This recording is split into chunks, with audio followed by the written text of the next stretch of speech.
Assalamualaikum warahmatullahi wabarakatuh. Berjumpa lagi dengan saya sebagai pengganti dari Bapak Solihin.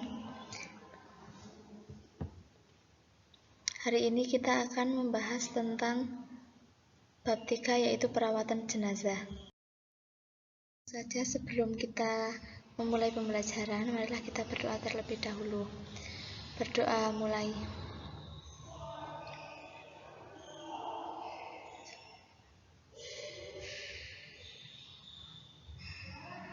Berdoa selesai.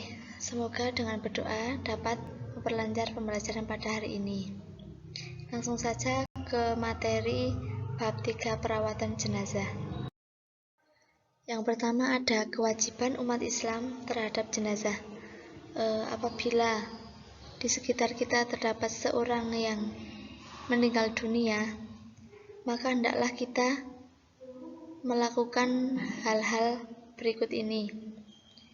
Yang pertama yaitu pejamkanlah matanya dan mohonlah ampunan kepada Allah Subhanahu wa Ta'ala atas segala dosanya.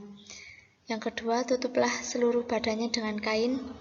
Yang ketiga, ditempatkan di tempat yang aman dari jangkauan binatang. Dan yang keempat, bagi keluarga dan sahabat-sahabat dekatnya tidak dilarang untuk mencium si mayat, karena biasanya ada keluarga yang dari jauh belum pulang dan ingin melihat si mayat.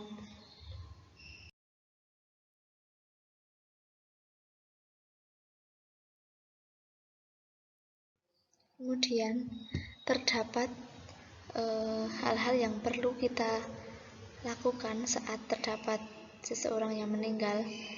Kewajiban kita sebagai umat Islam yaitu memandikan jenazah. Tata cara dalam memandikan jenazah: yang pertama ada ditempatkan di tempat yang tertutup. Yang kedua, mayat ditempatkan di tempat yang tinggi seperti dipan. Yang ketiga, dipakaikan kain basahan seperti sarung. Kemudian mayat didudukkan dan disandarkan pada sesuatu. Lantas apa yang ada di perutnya akan keluar. Kemudian yang kelima, membersihkan mulut dan gigi si mayat. Yang keenam, membersihkan kotoran dan najis. Yang ketujuh, mewudukan. Yang kedelapan, disunahkan membasuh sampai 3 kali, bahkan 5 kali, agar bersih. Yang kedua, mengkafani jenazah. Kafan bagi jenazah laki-laki ada 3 lapis, sedangkan kafan untuk perempuan ada 5 lapis.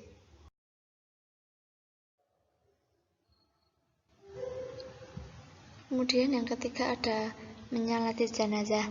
Posisi saat imam melaksanakan sholat jenazah: jika jenazah perempuan, imam berada di dekat perut, sedangkan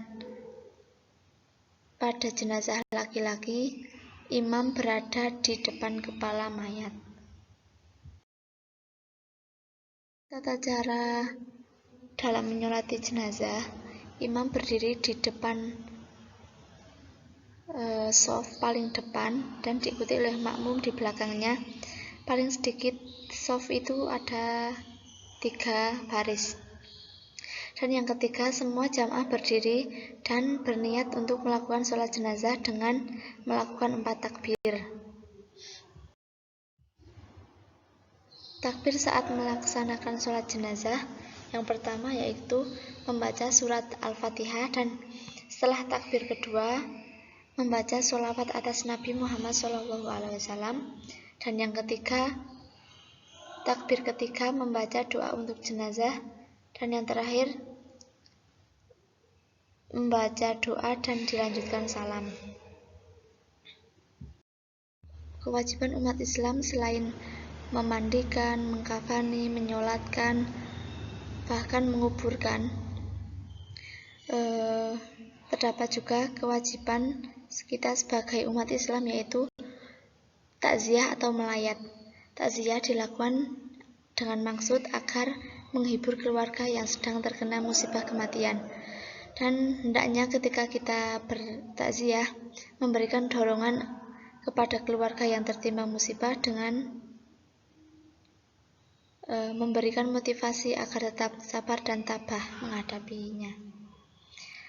Adab ketika bertakziah menurut Rasulullah yang pertama yaitu menyampaikan doa untuk kebaikan dan ampunan bagi orang yang meninggal.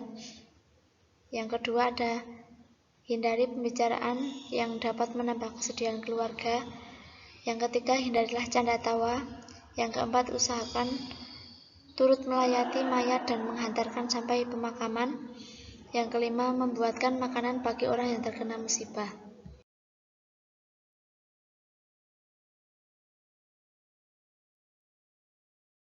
Materi pada kali ini dapat ditarik kesimpulan bahwa kita sebagai umat Islam berkewajiban ketika ada seseorang yang meninggal dunia, kita wajib memandikan jenazah, mengkafani jenazah, menyolatkan, dan mengantarkannya sampai ke pemakaman. Assalamualaikum warahmatullahi wabarakatuh.